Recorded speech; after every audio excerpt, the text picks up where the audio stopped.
हिमाल स्टिल प्रस्तुत गर्दछ कार्यक्रम तमसुमा ज्योतिर्गमय। This program is brought to you by Nepal Finance Limited, नेपालको पहिलो फाइनान्स, कमलादी काठमाडौँ, लुम्बिनी विकास बैंक लिमिटेड, निरन्तर सहयात्रा। विश्वास लिन्छौँ, विश्वास दिन्छौँ। प्रभु बैंक। नेपाल टेलिकमको 4G नै पर्फेक्ट छ। नेपाल टेलिकम राष्ट्रको सञ्चार।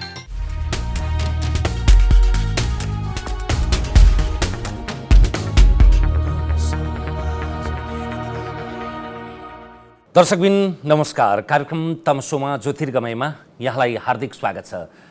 आजको श्रृङ्खलामा हामीसँग हुनुहुन्छ नेकपा एमालेका नेता घनश्याम भुषाल। भुषालजी स्वागत छ यहाँलाई। धन्यवाद। तपाईँको उपस्थिति नै आफैमा ठुलो विषय भएका कारणले आज यो विषयमा चर्चा गर्छौँ भन्दा पनि सक्लै एमालेका दुईटा पक्षधरको मजदारमा रहे जस्तो। त्यो मजदार भने चाहिँ न त संस्थापन न त इतरको बिचको एउटा लुब्रिकेन्ट्स बन्न खोज्ने भनेको त्यसलाई स्वचालित गर्ने पात्र बन्न खोज्ने पात्रका रूपमा तपाईँको उपस्थिति भएका कारणले हो। तर तपाईँलाई चाहिँ अहिले मात्रै होइन, 49 सालमा पनि तपाईँ त्यति बेलाको संस्थापनको इतरमा, 39 सालमा पनि तत्कालीन संस्थापनको इतरमा, त्यस पछाडि विभिन्न कालखण्डमा 54मा एमाले टुक्रिदा होस् अथवा अरू कालखण्डमा 9 महाधिवेशनमा पनि। तर आज हेर्दाखेरि सबभन्दा ठुलो सदाशयता ओलीप्रति अथवा यो पार्टी एक बनाउनु भने त ओलीप्रतिको सदाशयता जस्तो बुझिएला नि, त्यो सदाशयता किन? होइन, मेरो व्यक्तिगत रूपमा ओलीजीसँग केही छैन, लिनु दिनु छैन। तर मेरो चासो चाहिँ पार्टीको एकता हो। जोसुकैलाई पनि त्यो हुन्छ नै होला भन्ने लाग्छ मलाई चाहिँ। जोसुकैलाई त नभनौँ, होइन भनेको त्यसको मात्रा बढी घटी होला होइन। अब कतिपय निजी बुझाइको हिसाबले म सहनै सक्दिनँ भन्ने हिसाबले चाहिँ कतिपय मानिसहरू चाँडो हिँड्लान्, कतिपय मान्छेहरू अलि धैर्य गर्लान्। त्यो मान्छेको आफ्नो शिक्षा दीक्षा हुर्काई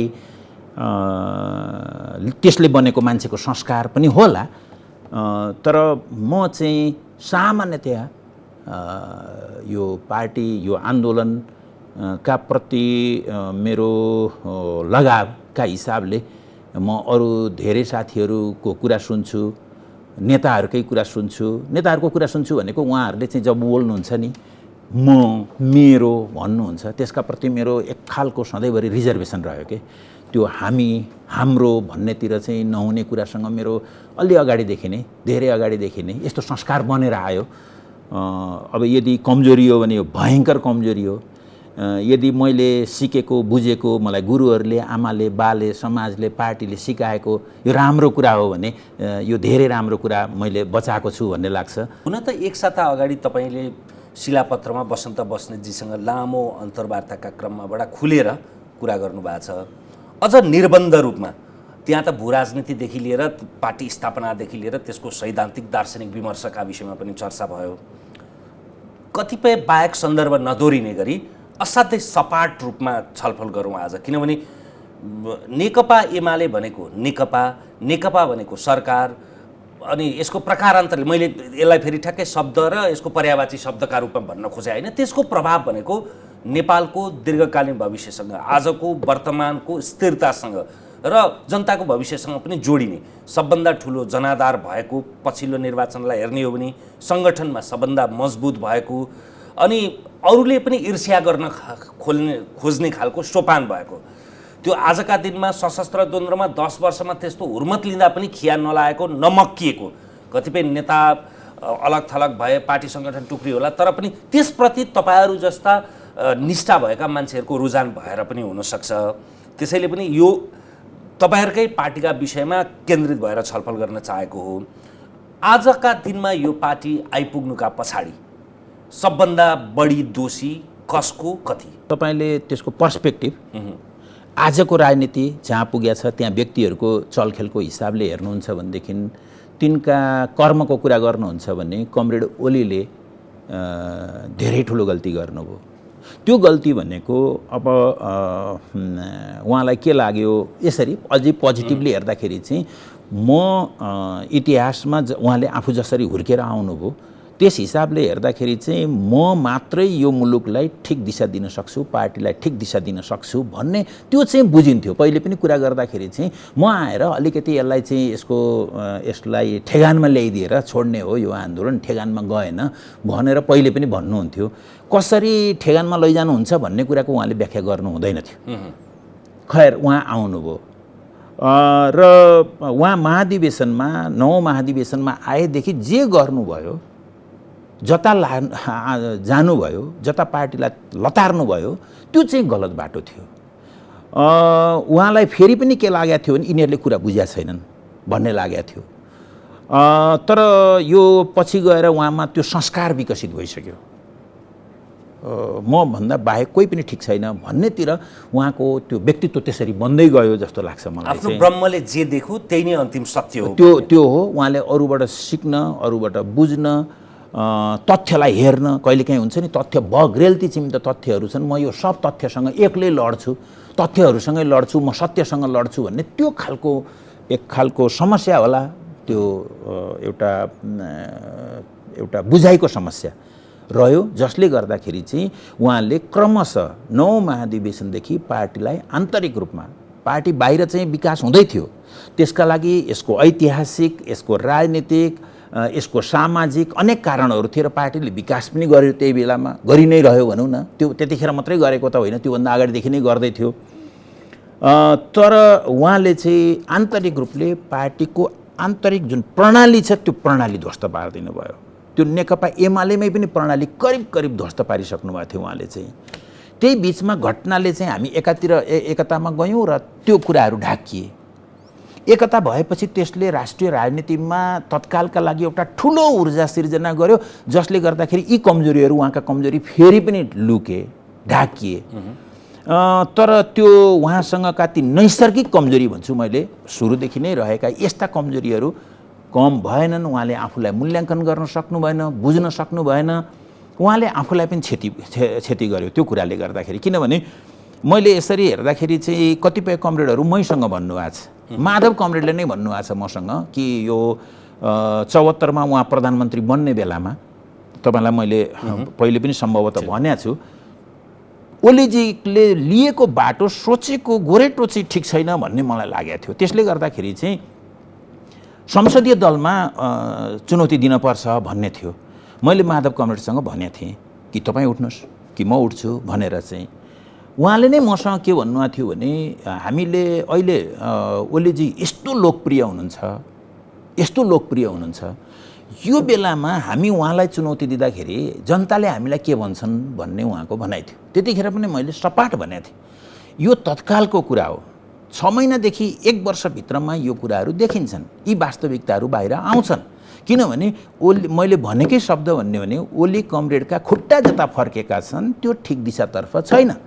उहाँले मुख जता फर्काइराख्नु भएको छ, यो ठिकै छ, राम्रै देखिएला, तर उहाँको खुट्टा हेर्नुहोस् भनेको थिएँ क्या मैले चाहिँ। त्यसो गर्दा यो कुरा उहाँले सुधार्नु भएन र एकपछि अर्को गलत गर्ने र हरेक ठुलो गलत गर्ने, ठुलो गलत स्टेप चाल्ने र सानाहरूलाई ओझेल पार्ने गर्दा गर्दै आज यहाँ आउनुभयो। यसर्थ मैले भन्न खोजेको संक्षिप्तमा कमरेड ओली व्यक्तिगत रूपमा हेर्नुहुन्छ भने ओलीमा समस्या देखियो।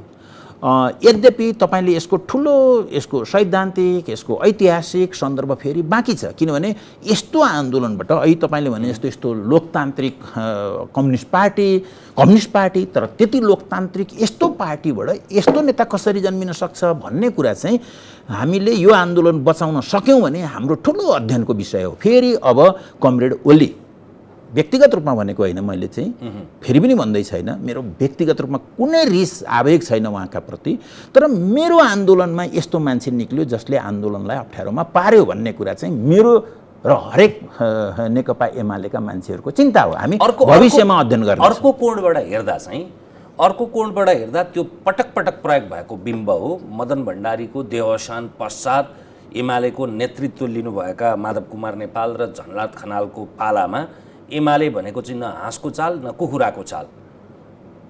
कतिपय पात्रहरूले पूर्व प्रधानमन्त्री भइसकेका पात्रले त तेस्रो लिङ्गी पार्टी, लिङ्ग नछुटिएको पार्टी पनि भन्ने अवस्थालाई कम्तीमा ओलीले, तपाईँले भनेको यो पटाक्षेपको पदार्पणसम्ममा त के भयो त्यो तपाईँहरू त्यसको अलि बढी जानकार हुनुहुन्छ, तर त्यो पार्टी जस्तो त्यो एउटा अडान भएको रुझान भएको अथवा त्यो अडान जस्तो सुकै होस् त्यसलाई दक्षिणपन्थी प्रतिगामी जे भन्नुहोस्, तर त्यो एमाले जस्तो भनेर एउटा एकमुखले भन्न सकिने पार्टी हो मेरो पार्टी भनेर गर्व गर्ने त फेरि ओलीले बनायो होला नि त। एउटा कुरा, अब यो हरेक नयाँ घटना आएपछि होइन, मङ्गलबार आएपछि सोमबारको सबै कुरा बिर्सने एउटा चिनिया उखान छ।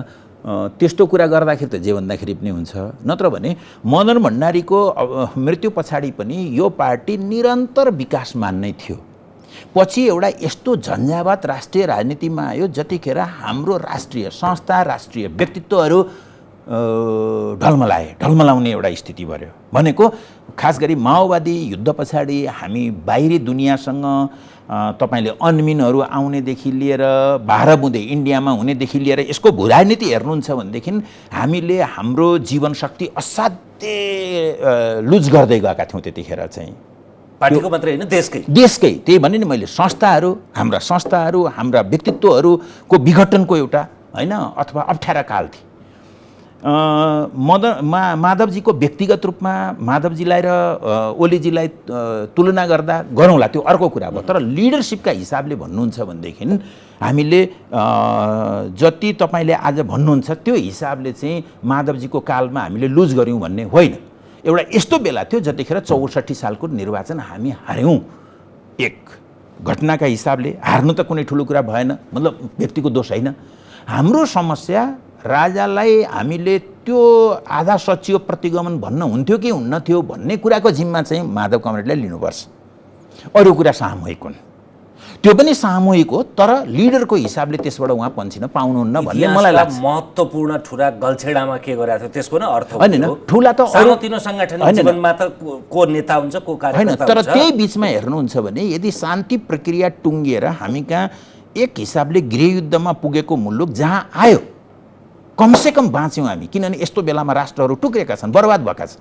यसलाई उपलब्धि ठान्नुहुन्छ भने व्यक्तिगत रूपमा हाँसको चाल न कुखुराको चाल भन्ने म फेरि भन्दैछु, त्यो भित्रको सार के होला भने त्यो भित्रको सारका रूपमा चाहिँ नेकपा एमाले सँगसँगै कङ्ग्रेस पनि लतारिन त आफ्ना एजेन्डा, आफ्नो स्वत्व अथवा आफ्नो एउटा मर्यादा र निष्ठा, आफ्नो विरासत भन्दा पनि कतिपयलाई लाग्ने गरेको टिप्पणी गर्ने गरेको आयातित भनिएका एजेन्डामा पनि माओवादी मार्फत उसको बुई चढेर आएका एजेन्डामा नतमस्तक यस्तो छ।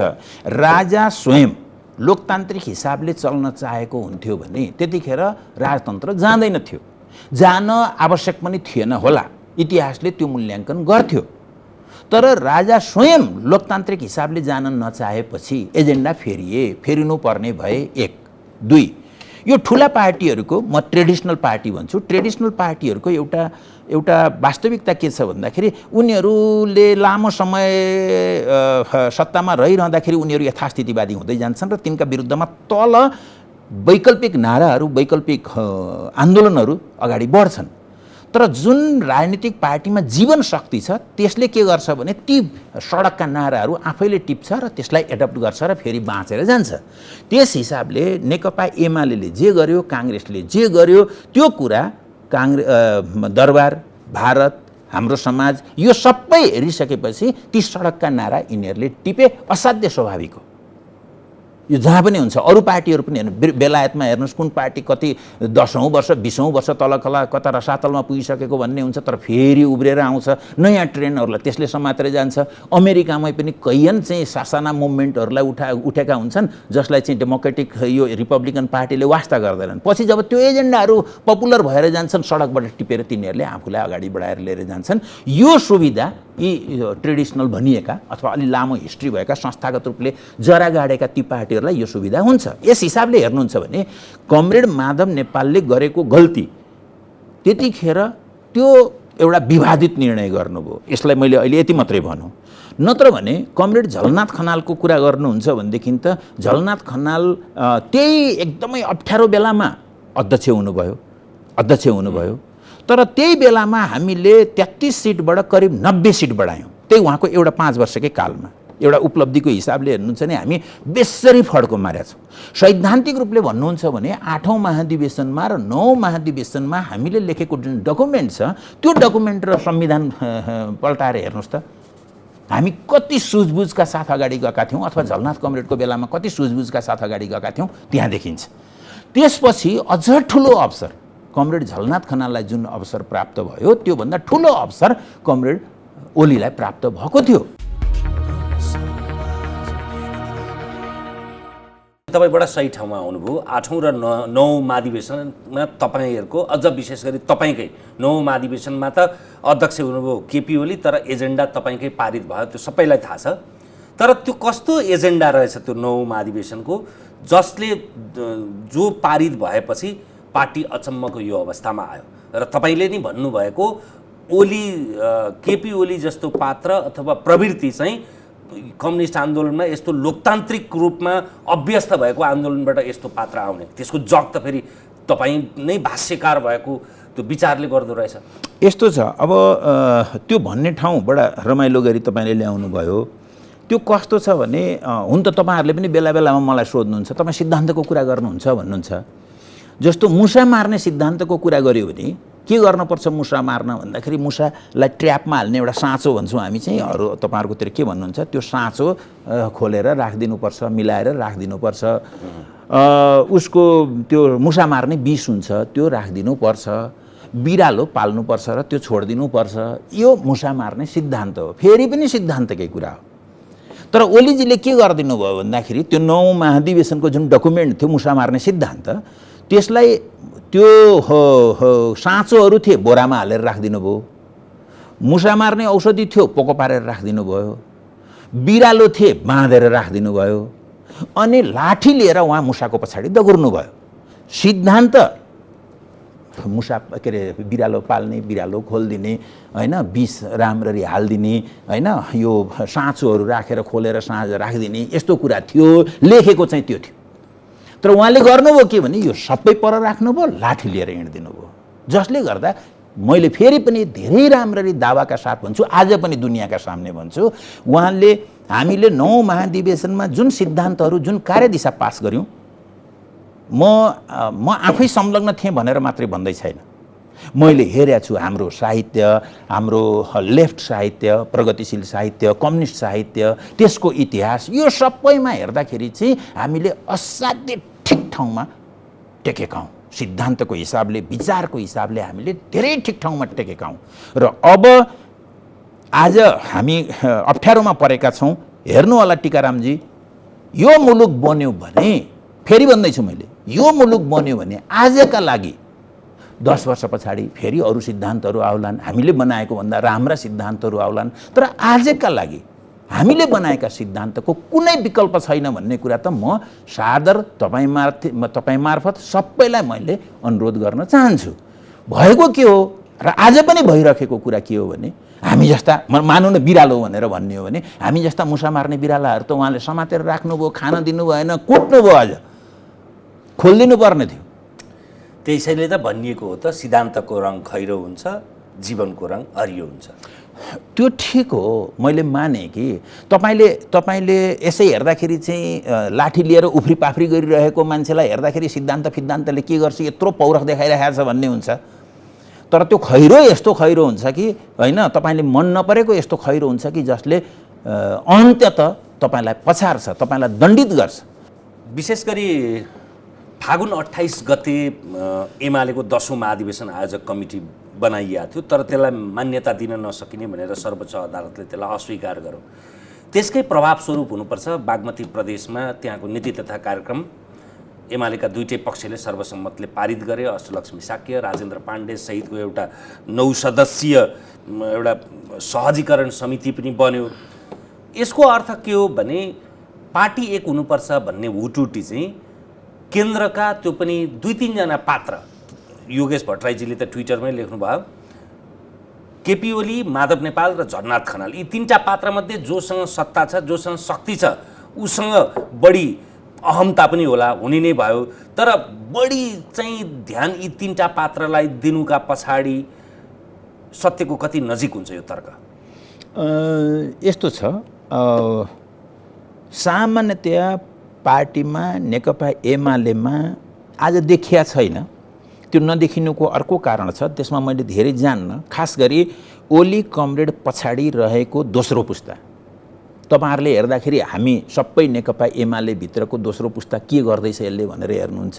म चाहिँ ती कमरेडहरुसँग पटक पटक भनेको छु, उहाँहरू ओली कमरेडको छत्रछायामा आफू सुरक्षित हुनका लागि उहाँहरूले स्वयं यो जहाज नेकपा एमालेको जहाज बिग्रेको भत्केको प्रति जसरी मौन रहनुभयो, त्यसका कारणले गर्दाखेरि नदेखिएको। नत्र भने नेकपा एमालेको पिँधमा, यसको जगमा यति जीवन शक्ति छ। म त्यही जीवन शक्तिलाई हेरेर कमरेड ओलीले, कमरेड माधव कुमार नेपालले, कमरेड झलनाथ खनालले, जोसुकै भन्नुहोस्, वा मैले यसलाई डुबाउन खोजेँ भने पनि, अथवा माथिल्लो हाम्रो लिड गरिरहेको मानिसहरूले यसलाई डुबाउन खोजे भने पनि त्यसलाई ठिक ठाउँमा ल्याउन सक्ने सामर्थ्य नेकपा एमालेमा छ भन्ने त्यो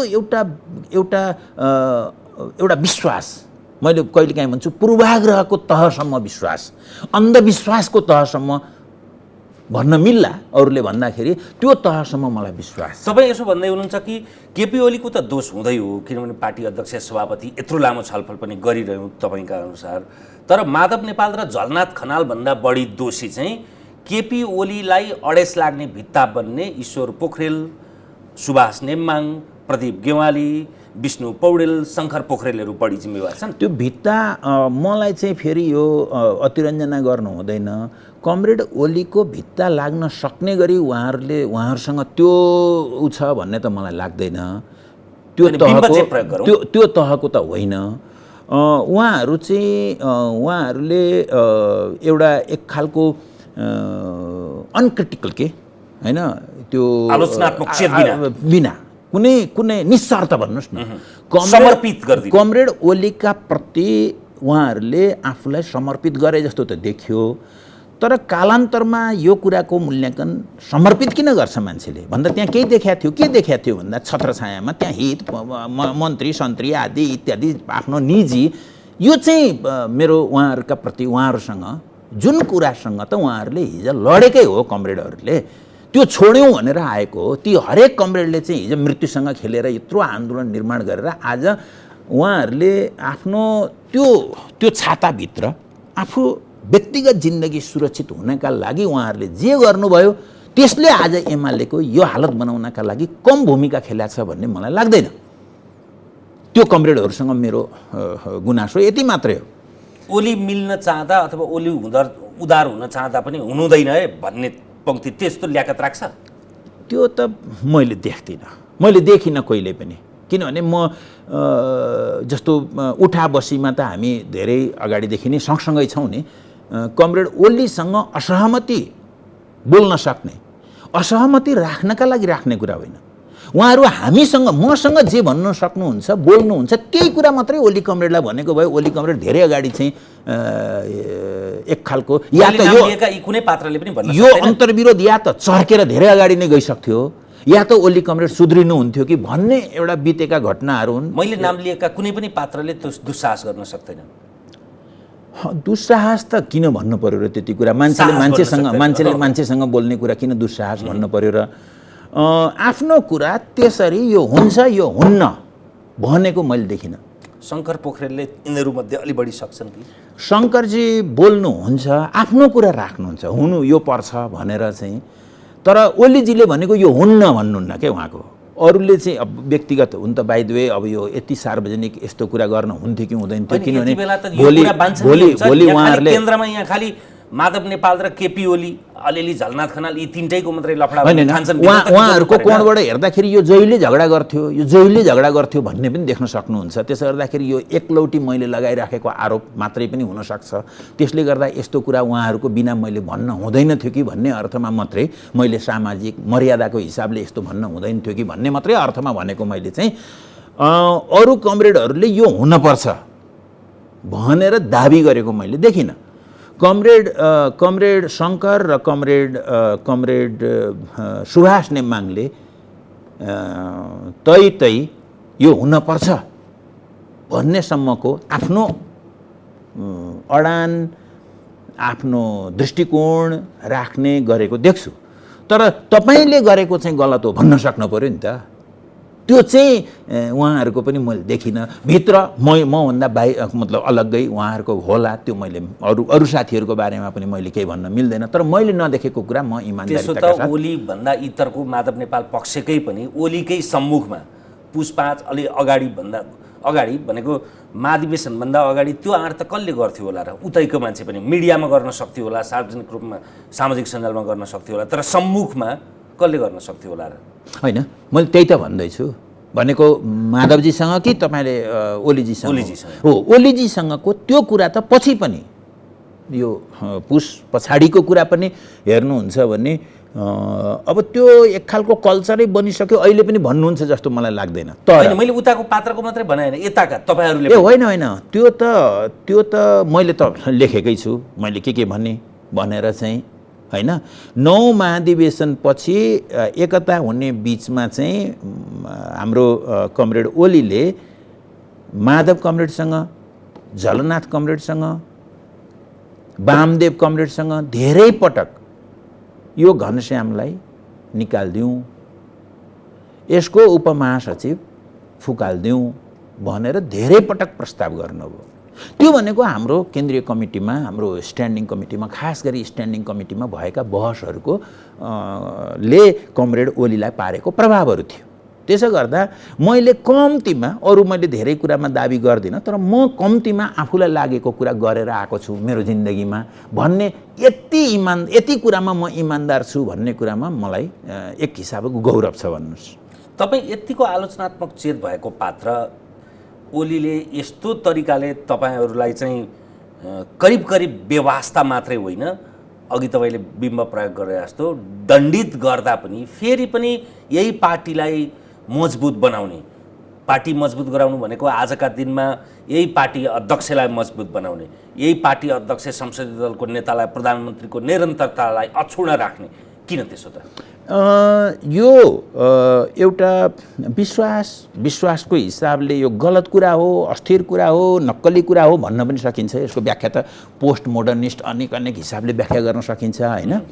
तर हामीले जसरी स्थापित मान्यताहरूका हिसाबले हेर्दाखेरि, जस्तो हाम्रोमा कमरेड युवराज गेवालीले के भन्नुभयो भने म चुनावमा उठ्दिनँ, किनभने चुनावमा उठ्नका लागि मलाई पैसा छैन, मसँग पैसा छैन। पार्टीमा उहाँले गरेको योगदान, व्यक्तिका हिसाबले उहाँले गरेको योगदान, त्यस हिसाबले तपस्याको हिसाबले हेर्नुहुन्छ र त्यो मान्छेले स्ट्यान्डिङ कमिटीमा के हो भने म लड्दिनँ किनभने मसँग पैसा छैन। हामीले सजिलै किनारा लगाइदियौँ। राष्ट्रिय सभामा त पैसा लाग्दैन थियो नि, हामीले त्यहाँ पनि केही भनेनौँ।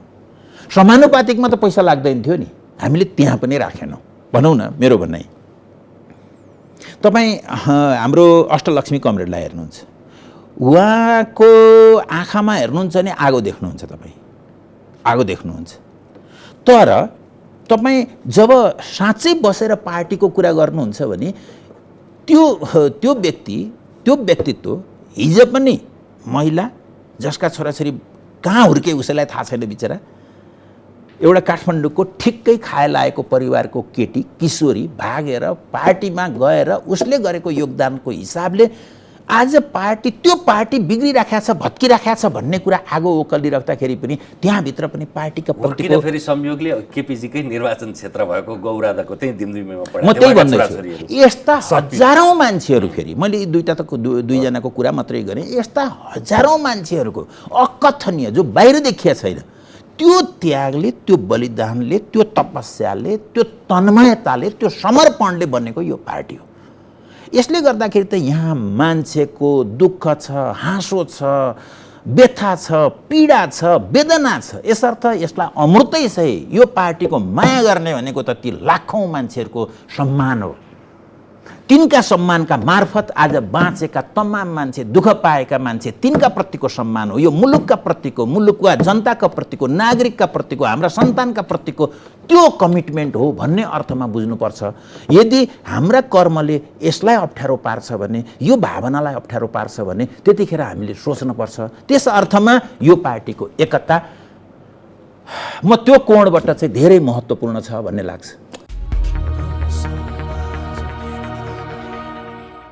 त्यसो त अब त्यो एउटा कुन पात्रले आलेखमा के लेखो भन्ने सन्दर्भ होइन, तर अर्को कोणबाट पनि चर्चा गर्छन् नि, जसरी अष्टलक्ष्मी साक्यको त्यागको कुरा गर्नुभयो, कुन्ता शर्माहरूको सार्वजनिक लेखोटले ओली र ओलीको संरक्षकत्व अथवा त्यो गुड भनेर ठानिनेलाई लगातार रूपमा कसरी पिल्छ्याइएको थियो, त्यसको प्रतिरोध र प्रतिवाद पनि होइन यो त भनेर कुन्ता शर्माको आलेख त पढ्नु भएको थियो। हो, म यो कुरा मान्छु कि मलाई मेरो पार्टी जीवनमा तपाईँसँग रिस उठ्यो, मैले तपाईँसँग बदला त्यति हदसम्म लिने होला, कम्तीमा जुन हदमा बदला लिँदाखेरि त्यो समग्र पार्टी त्यो संस्थालाई अप्ठ्यारो हानि नहोस् भन्ने कुरा होला।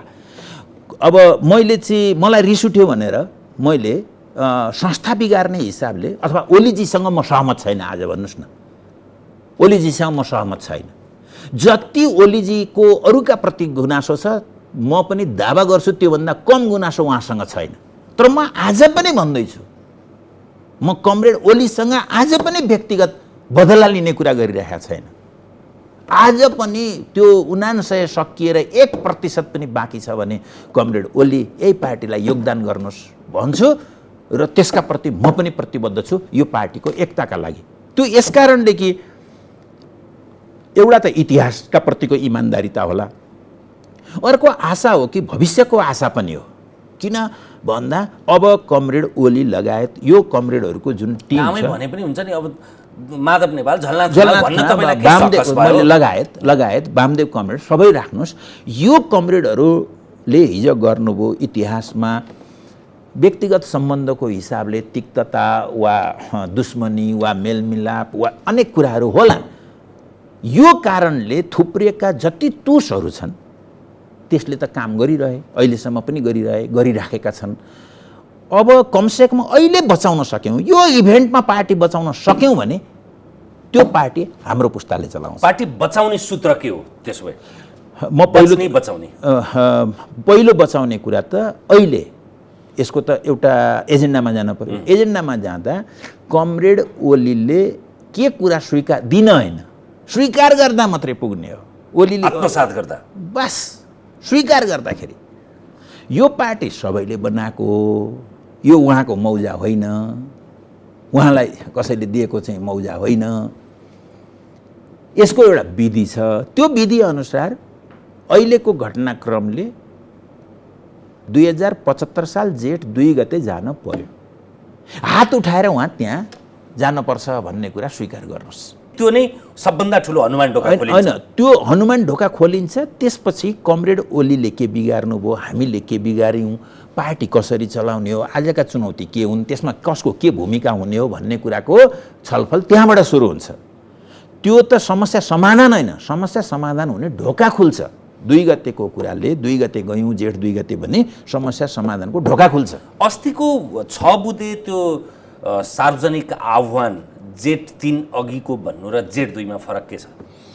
अब एउटा हेर्नुहोस्, कहिलेकाहीँ के हुन्छ भन्दाखेरि चाहिँ तपाईँले ऊ टाढैबाट केही इसारा गर्नुहुन्छ, त्यो इसारा अर्को मान्छेले बुझ्दैन, तर मैले बुझ्छु।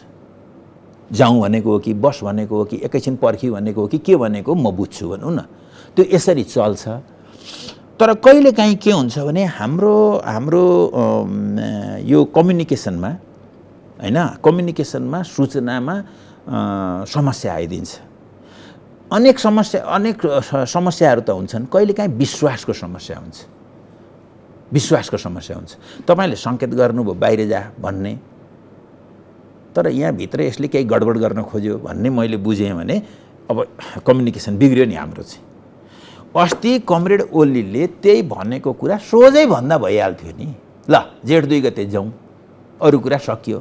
त्यहाँ मूलभूत के भनेर जे लेखियो नि, त्यहाँ मूलभूत रूपले 2 गते 3 गते भन्दा अगाडि जाने भन्ने भएपछि मलाई व्यक्तिगत रूपमा भन्नुहुन्छ भने लेख्ने मूलभूतै हो, उहाँले जे लेख्नुभयो त्यो ठिकै हो। तर ओली कमरेडले लेखेको हुनाले साँच्चै भन्नुहुन्छ, किनभने यति पटक उहाँले मान्छेलाई चाहिँ हामीभित्र झुक्क्याइसक्नुभयो कि उहाँले मैले लेखेको भए अथवा त्यही कुरा अर्को कमरेडले लेखेको भए साँच्चीको विवाद हुन्थ्यो भन्ने मलाई लाग्दैन। लेख्ने त्यही नै हो, मूलभूत रूपले अपवाद स्वरूप अरू गरिनेछ, तर मूलभूत रूपमा यही गरिनेछ भनेर लेख्ने नै त्यही हो। भाषाको हिसाबले मैले जानेको नेपाली भाषाको हिसाबले भन्ने नै त्यही हो। तर कमरेड ओलीले भन्नुभयो हो यहाँ के समस्या छ, यस्ता यस्ता त्यो 4-5वटै बुँदामा यस्ता समस्याले हामी त्यो समाधान भएन भन्नुहोस् न। अहिले पनि कुरा त्यस्तै होइन, हामी खुलेरै कुरा गर्ने भन्दैछौँ। कतिपय विषयमा पात्रका नाम लिएर मर्यादासहित उहाँहरूको विशेषताका विषयमा चर्चा गऱ्यौँ। त्यो चर्चा खुला रूपमा भोलि गर्न सकिन्छ, अब पनि गर्दै जाउँला। त्यो केपी ओलीको त्यो 6 बुँदेका विषयमा तपाईँहरू 4 भाइहरू घनश्याम भुषाल, सुरेन्द्र पाण्डे, योगेश भट्टराई र गोकर्ण विष्ट, उहाँहरूले चाहिँ यो नियत जस्तो भए पनि परिणाम ठिक हुन्छ, त्यसैले यसलाई सदर गरेर भित्रै लडाइँ गरौँ भनेर भनेको कुरा जुन सार्वजनिक भएको छ त्यो सत्यको कति नजिक होइन। त्यो चाहिँ अब यसमा धेरै कुरा व्यक्तिको यही 4-5 जनाका बारेमा पनि धेरै कुरा उठे, त्यतातिर हामी कोही पनि नजाउँ। हाम्रो भनाइ हामी 5 जनै, त्यसमा भीम आचार्य पनि हुनुहुन्छ। बस्दाखेरि हामी छलफल गर्दाखेरि चाहिँ भीम आचार्य समेतको पनि कुरा के हो भने खुरुक्क 2 गते जाउँ।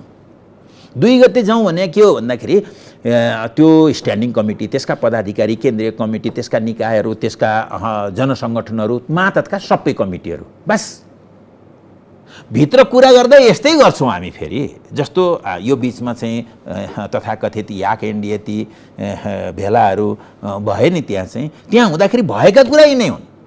अझ अन्तिममा मैले त्यसलाई होइन, त्यसो भए हाम्रो समझदारी यही हो भनेर यो सबै कुरा गरेका थियो।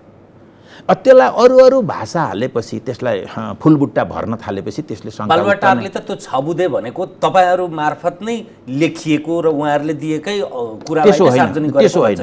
त्यहाँ भएको कुरा के थियो भने साँच्चै अब तपाईँले उठाइहाल्नुभयो, सार्वजनिक भइ पनि सकेको छ। त्यहाँ भएको कुरा के थियो भने ल यिनी कुरा हुन्, तर यसको भाषा एकचोटि हेरेर प्रकाशित गर्नुपर्छ है। अध्यक्षले पढ्ने हो भने पनि यो चाहिँ हेर्नुपर्छ है भन्दा हुन्छ भनेर जानुभएको थियो उहाँहरू चाहिँ। त्यस पछाडि चाहिँ उहाँहरूले आफैले मात्रै प्रकाशित गर्नुभयो, अध्यक्षको नामबाट चाहिँ जारी गर्नुभयो। त्यो चाहिँ राम्रो भएन, किनभने समझदारी त हाम्रो बिचमा त्यो हेरेर प्रकाशित गर्ने भन्ने कुरा भएको थियो। तर उहाँहरूले त्यो एकातिर त्यो हामीले हेर्न पाएनौँ, अर्कोतिर जसरी भएको थियो त्यहाँ कुरा मैले भने नि कसरी सम्भव गरिएको थियो भनेर चाहिँ अन्तिममा त्यसरी चाहिँ उहाँहरूले लेख्नु भएन, जसले गर्दाखेरि अनावश्यक यो शङ्का उत्पन्न भयो। वास्तवमा यो एकता भन्ने यसलाई प्रयोग गर्ने एक खालले मान्छेलाई चाहिँ अल्झाउने अल्मल्याउने पो कुरा हो कि भन्ने आशंका छँदै थियो। र जसले यसमाथि गम्भीर षड्यन्त्र हो भनेर कोही कमरेडले भन्नुभयो भने पनि अब हाम्रो के भन्ने त्यो कमरेडलाई चाहिँ। अनि गम्भीर षड्यन्त्रको दुर्गन्धलाई बढी चर्चा गर्ने अथवा एकदमै अरारो पात्र चाहिँ को हो माधव नेपाल पक्षमा? होइन, त्यो एउटा कुनै घटनामा म अररो हुन्छु होला, अर्को घटनामा अर्को अररो मैले भन्दैछु होइन भनेको त्यही त मैले भने नि। अब कमरेड ओलीको कुनै खास घटनामा म बढ्ता आलोचक होला, अर्को अष्टलक्ष्मी शाक्य पनि अररो जस्तो लाग्थ्यो यो बागमतीको नीति तथा कार्यक्रम प्रकरणले होइन र म त्यही भन्दैछु। मैले तपाईँलाई अस्ति पनि मैले पहिले पनि भन्दै थिएँ अष्टलक्ष्मी कमरेडको बारेमा। त अष्टलक्ष्मी कमरेडले आफूमाथि भएका अपमानको बारेमा उहाँले त योभन्दा धेरै भन्नुभयो भने पनि म त्यसलाई अन्यथा ठान्दिनँ भन्ने लाग्छ मलाई। तर जतिसुकै ठान्दाखेरि पनि सम्भवतः मलाई भन्दा बढी माया, म भयङ्कर माया गर्छु भन्ने छ मलाई पनि मेरो पार्टीलाई। तर म अष्टलक्ष्मी कमरेड यस्ता पात्रहरू आयो भने म दाबी गर्दिनँ, साँच्चीको दाबी गर्दिनँ। यस्तै पात्रहरू आयो भने जसले म पार्टीलाई यति माया गर्छु भन्नुभयो भने म त्यति नै माया गर्छु भन्न म गाह्रो हुन्छ, किन मेरो जीवन अलि फरक उहाँहरूको भन्दा सजिलो होइन। अरू तमामभन्दा मैले पनि तिनीहरूसँग मैले पनि भनौँला, दाबी गरौँला, म पनि करिब 3 वर्ष जेल बसेको छु, यसो गरेको छु, म जिउँदै मेरो अगाडि खाल्टो खनिया थियो आदि इत्यादि यो कुरा भनौँला। तर यस्ता भन्दा धेरै कुरा अरू कमरेडहरूले अष्ट कमरेडहरूले बेहोर्नु भएको छ। त्यसले गर्दाखेरि यसमा हामी नजाउँ को अररो थियो थिएन भन्ने कुरामा नजाउँ। हाम्रो कमन अन्डरस्ट्यान्डिङ के हो भने यसले भएन भन्ने कुरामा तथाकथित 5 जना र अरू कमरेड अष्ट कमरेड लगायत हामी सबै एकै ठाउँमा हौँ, माधव कमरेड पनि एकै ठाउँमा हो।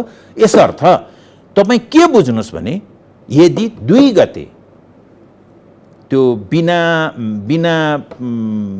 विशेषणको 2 गते होइन, बिना विशेषणको 2 गते खुरुक्क गयौँ भने हाम्रो हिजोको समस्या समाधान हुन्छ र हाम्रो एउटा ढोका खुल्छ। त्यसमा सबभन्दा ठुलो समस्या चाहिँ त्यो बिचमा भित्र प्रवेश गर्नुभएको ओली पक्षले त के भन्छ भने आफूलाई पार्टीको अध्यक्षलाई साधारण सदस्य समेत नलिने गरी निष्कासित भएर कारबाही गरेको बेलामा माओवादी छोडेर आएर ढाडस दिने, काँध हाल्ने रामबहादुर थापा, टोपबहादुर रायमाझी, मणि थापादेखि लेखराज भट्टसम्मको चाहिँ के हुन्छ भन्ने। जेठ 2 मा गयो भने त जेठ 3 को जस्तो त हुँदैन। यस्तो छ, एउटा कुरा त यो सदस्यताबाट निकाल्ने ननिकाल्ने जस्ता कुराहरू झगडाको बेलामा यी माइनर हुन् भन्ने ठान्छु म चाहिँ। अस्ति सबभन्दा पछिल्लो पटक भेट हुँदाखेरि ओली कमरेडले भन्दै हुनुहुन्थ्यो, मलाई पनि भन्नुभयो, मलाई यसरी कारबाही गरेर भन्दै हुनुहुन्थ्यो। मैले त्यतिखेर बल्ल सम्झेँ उहाँले पनि हामीलाई चाहिँ स्पष्टीकरण मागेर कारबाही गर्नुभएको थियो। मैले भने उहाँलाई यो सब छोडिदिनुहोस्, बिर्सिनुहोस्। मैले त तपाईँले भनेपछि सम्झेँ। तपाईँ पार्टीको एकता सम्झिनुहुन्छ कि तपाईँ यो कारबाही फलानाले गर्यो, फलानाले यसरी बोल्यो, फलानो यो कुनामा थियो, यसरी यसले मुख बिच्क्यायो, किन सम्झिनुहुन्छ भनेको थिएँ क्या मैले चाहिँ। त्यसो गर्दा यी सबै माइनर कुराहरू, केही अर्थ छैन। बादल कमरेड आउनुभयो, बादल कमरेडहरूको बारेमा भएको विवाद कति मात्रै हो भने कमरेड ओलीको खल्तीमा हालिएर अनि कमरेड ओलीले आउँदाखेरि सँगसँगै बोकिएर आएको बादल यतापट्टि टोपबहादुर भने जस्तरी उहाँले देखाउन चाहनुभयो, जुन कुरा गलत हो। कमरेडहरू आफै खुट्टाले हिँडेर आउनुहोस्। एउटा पार्टीमा जोसुकै आउँछ, त्यो त राम्रो कुरा हो। कसले विरोध गर्छ? हार्दिकतापूर्ण स्वीकार्न, आलिङ्गन गर्न तयार हुन्छ। एकदमै, त्यसमा कुनै शङ्कै छैन। संगठन झन् राम्रो हुन्छ, ठुलो हुन्छ, अरू मान्छे आउँछन्, त्यसमा त शङ्कै छैन। त्यो फेरि मैले मात्रै गर्ने होइन। भोलि नेकपा एमालेको त्यो स्तरका मान्छे माओवादी जोइन गऱ्यो भने पनि उहाँहरूले पनि स्वागत गर्नुहुन्छ। यो त स्वाभाविक हो। तर के चाहिँ राम्रो होइन भने फलानो आयो मेरो खल्तीबाट, आफूले म आउँदाखेरि खल्तीमा लिएर आउने अनि राख्ने र देखाउने, यो चाहिँ राम्रो तरिका होइन। त्यो उहाँहरूका लागि पनि राम्रो होइन, अरू आउनेहरूका लागि पनि राम्रो होइन, यो स्वयं देखाउने कमरेड ओलीका लागि पनि। त्यसो गर्दाखेरि पेट बोलीमा फेरि भन्दा तपाईँले जति हार्दिकतापूर्ण भन्नुभयो नि, पेट बोलीमा कुरा गर्ने हो भने त फेरि त्यति बेला एमाले पूर्ण रूपमा सबै केन्द्रीय कमिटीमा, सबै स्थायी कमिटीमा बस्ने अवस्था आयो भने उहाँ त सुविधाजनक बहुमतमा पुग्नुहुन्छ नि त, बादल सादल सहित। खल्तीमा भए पनि हिँडेर आए पनि ओलीकै समर्थक हुनुहुन्छ। यो चाहिँ धेरै कमरेडहरूले यो कुरा भन्नुभएको छ, यो कुरा धेरै कमरेडहरूले भन्नुहुन्छ। तर मलाई के लाग्छ भने अब आज नेकपा एमाले वाम आन्दोलनले जुन सङ्कट बेहोर्दैछ, जुन कठिनाइ बेहोर्दैछ, जुन भयानक परीक्षामा यो सामेल भएको छ, यहाँ कमरेड ओलीका 5 जनाले, मेरा 10 जनाले, उहाँका 15 जनाले केही अर्थ राख्दैन। अब त एजेन्डाले निश्चित गर्छ। हो, एजेन्डालाई सङ्ख्याले प्रभाव पार्छ कि पार्दैन भन्ने कुरा त छ, तर अब सङ्ख्याले केही पनि हुँदैन। त्यत्रो सङ्ख्या भन्नुहोस्, कमरेड माधव नेपालले ओलीजीको पपुल्यारिटीको कारणले एउटा व्यक्तित्व, त्यो फेरि बडा राम्रो कुरा पनि थियो। मैले धेरै ठाउँमा भनेको छु, हाम्रो जस्तो भू राजनीतिमा यहाँ सी जिनपिङसँग वा मोदीजीसँग बसेर वा आँखा जुदाएर कुरा गर्न सक्ने मान्छेको त्यो व्यक्तित्व विकास भनेको त्यो जोसुकै होस्, मलाई असाध्यै मन नपर्ने मान्छे होस्, तर त्यस्तो व्यक्तित्व बन्छ यहाँ भने त्यो मेरो राष्ट्रको धेरै ठुलो सम्पत्ति हो, धेरै ठुलो सम्पत्ति हो। हुन्थ्यो त्यो ठाउँबाट जस्तो माधव कमरेडले समेत त्यस्तो देख्नुभएको कमरेडले त्यो थामिदिनु भएन, त्यो राख्नु भएन। यसले गर्दा हामीले त यो गुमायौँ। मैले फेरि पनि भन्दैछु, हामीले त यो गुमायौँ। हामी धेरै अप्ठ्यारोमा छौँ। त्यसले गर्दा 4 जना, 5 जना, 6 जना, 10 जना कमरेड ओलीले राखेर मैले 4 जना भर्ती गरेर अब समस्या समाधान हुनेवाला छैन कमरेड भनेर, अथवा त्यो धेरै ठुलो समस्याको रूपमा नलिए हुन्छ हैन। यो कुरा मैले उहाँहरूलाई भनेको यही हो, एक कमरेड यो कुरामा यस्ता कुरामा नलाग्नुहोस्। कसलाई टिकट दिन छ, टिकट दिने कि नदिने भनेर मेरो आफ्नो मान्छे छ, त्यसलाई टिकट दिने कि राजनीतिक नियुक्ति दिने कि नदिने भनेर भोटिङ गरेर आए जस्तो यो होइन। यो त मुलुकको भविष्य, हाम्रो आन्दोलनको भविष्यको कुरा गर्दैछौँ। त्यसले गर्दा अबको निर्णय सङ्ख्याले निर्णय गर्दैन, बादलजी आएर चाहिँ के फरक पर्छ भन्ने कुराले गर्दैन। अब एजेन्डाले गर्छ। बाँच्यो भने यो मुभमेन्ट एजेन्डाले बाँच्छ, व्यक्तिका कुराले यो 4 जना 5 जनाले गर्दैन। भू राजनीतिको कुरा ल्याउँदाखेरि पछिल्लो साता मात्रै सभामुखसँगको पूर्व प्रधानमन्त्रीहरू सबै, अहिलेसम्मका जीवित सबै, लोकेन्द्रजीहरू त हुनुहुन्न थियो, सबै 5 जना प्रधानमन्त्रीहरूले चाहिँ बाह्य शक्तिको खतरा देख्नुभयो। त्यहाँ शब्द नलेखे पनि त्यसको सार सम्भवतः भारतप्रति लक्षित थियो। हामीभन्दा त बढी सूचना हुन्छ उहाँहरूसँग। पूर्व प्रधानमन्त्रीले यसरी संयुक्त रूपमा नेपालको इतिहासमा पहिलोपटक वक्तव्य निकाल्नु भयो। पूर्व सभामुखको निस्किया थियो, पूर्व प्रधान न्यायाधीशको निस्किया थियो, तर पूर्व प्रधानमन्त्रीले यो अवस्थामा बाह्य शक्तिको हस्तक्षेप बढ्यो भनेर लिखित रूपमै दर्ज गराउनुको अर्थ के, तपाईँले के बुझ्नु? मैले यो पछिल्लो जुन घटनाक्रम छ, हुन त पत्र पत्रिकाहरूमा कतै यो सामाजिक सञ्जालहरूमा चाहिँ तिमी फलाना पनि भारतले चाहिँ भारतसँग राम्रो थियो, तिमीले फलानाले पनि यो गरेका थियौ भनेर विभिन्न उहाँहरू 5 जना मध्येको बारेमा विभिन्न टिप्पणीहरू आएका छन्। झलनाथ खनाल बाहेक 4 जनाका विषयमा त बहाल रहँदाखेरि ती पार्टीभित्रैकाले बाहिरकाले जसले पनि हिरो छ्यापाछ्याप गरेकै हो। त्यही यसलाई धेरै तरिकाले हेरौँ, धेरै एङ्गलबाट हेरौँ भन्ने लाग्छ मलाई चाहिँ।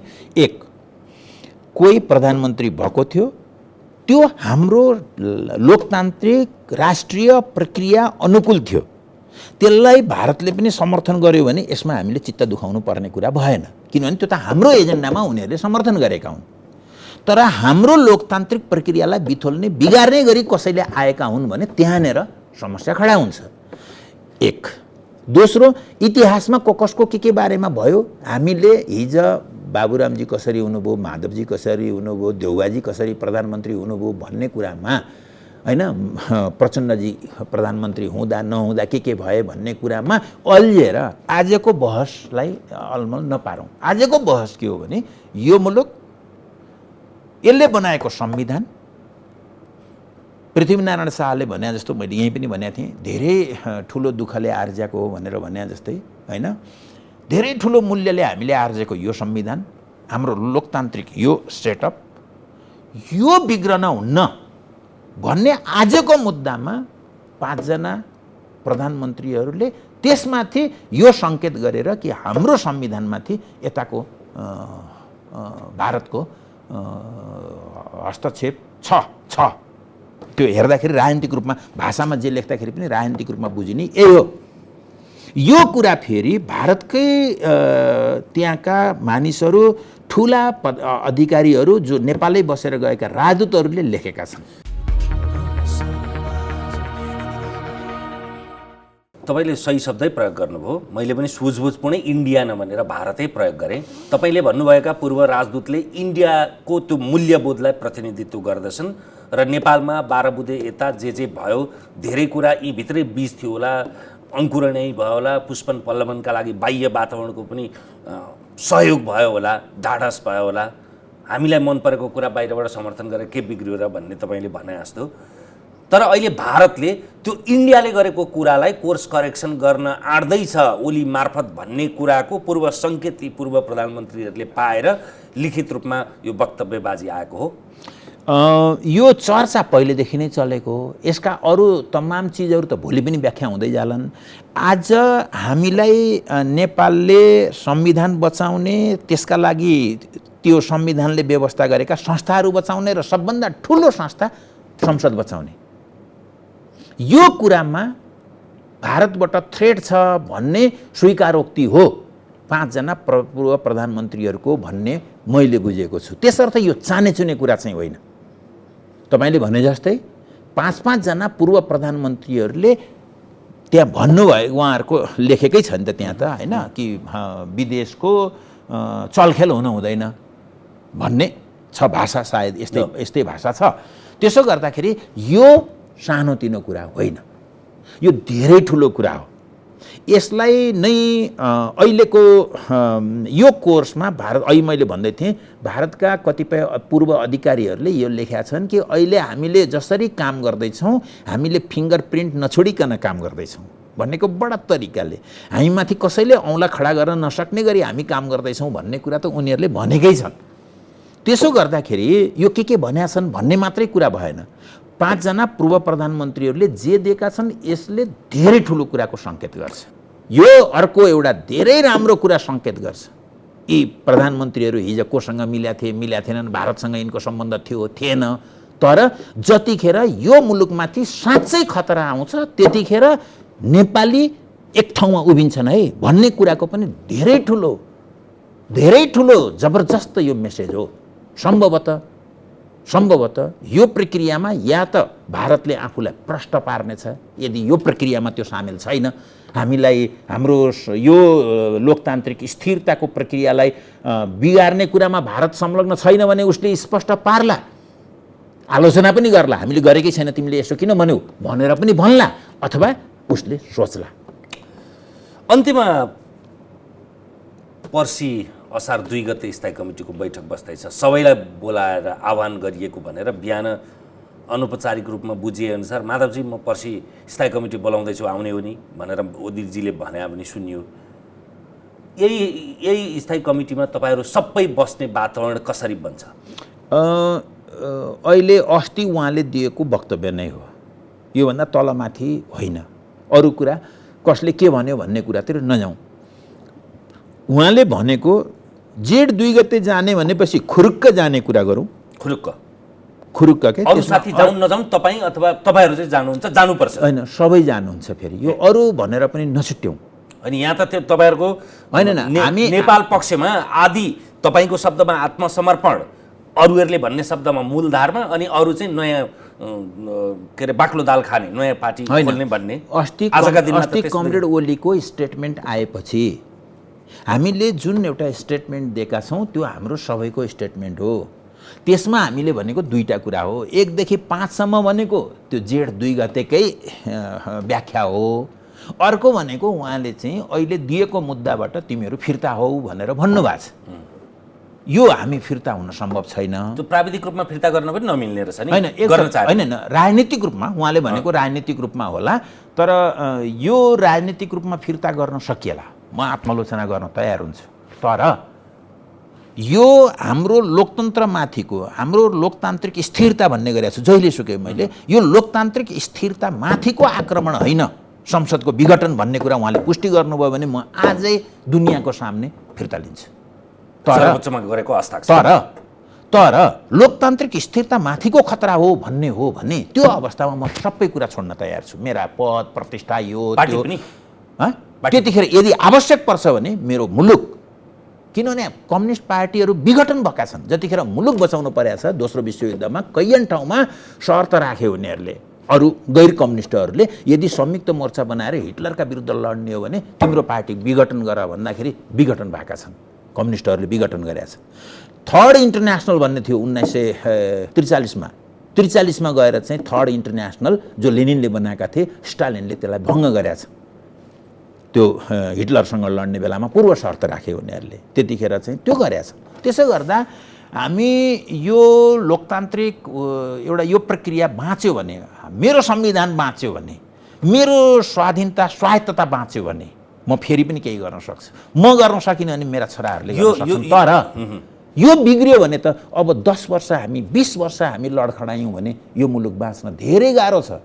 चीन जता जाँदैछ, म पटक पटक भन्ने गरेको छु, चीन जहाँ पुगेको छ, इन्डिया जहाँ पुगेको छ, हाम्रो यो हालत छ। अझ 20 वर्ष हामीले चाहिँ यसै गरेर अस्थिरतामा जानु पर्यो भने हाम्रो हालत के हुन्छ, हाम्रा बच्चाहरूको हालत के हुन्छ?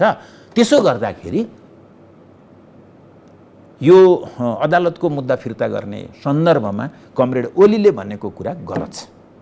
ठिक छ, छलफल गरौँला, पहिला बसौँ, संस्थागत रूपमा त्यसलाई अदालतको कुरालाई अदालतले जे निर्णय गर्ला त्यसलाई संस्थागत रूपले हामीले बेहोरौँला। एक वाक्यमा भन्दा जेठ 2मा जान तयार छु भनेर ओलीले भन्ने बित्तिकै हो, अरू कन्डिसन नराख्नुहोस्, अरू कन्डिसन नराख्नुहोस्।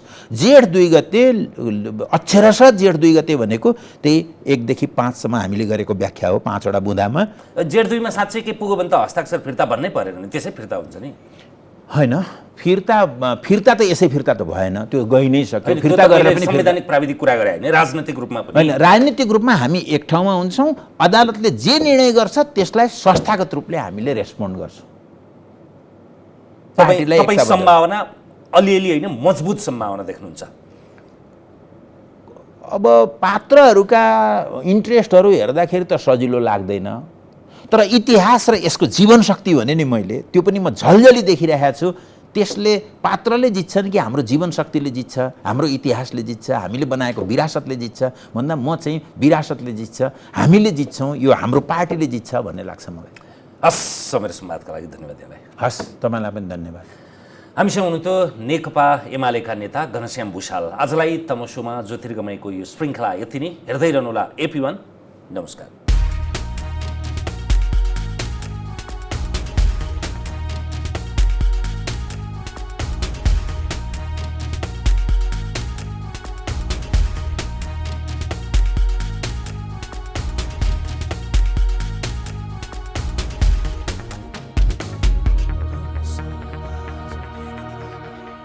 हिमाल स्टिल प्रस्तुत गर्दछ कार्यक्रम तमसुमा ज्योतिर्गमय। This program is brought to you by Nepal Finance Limited, नेपालको पहिलो फाइनान्स, कमलादी काठमाडौँ, लुम्बिनी विकास ब्याङ्क लिमिटेड, निरन्तर सहयात्रा। विश्वास लिन्छौँ, विश्वास दिन्छौँ।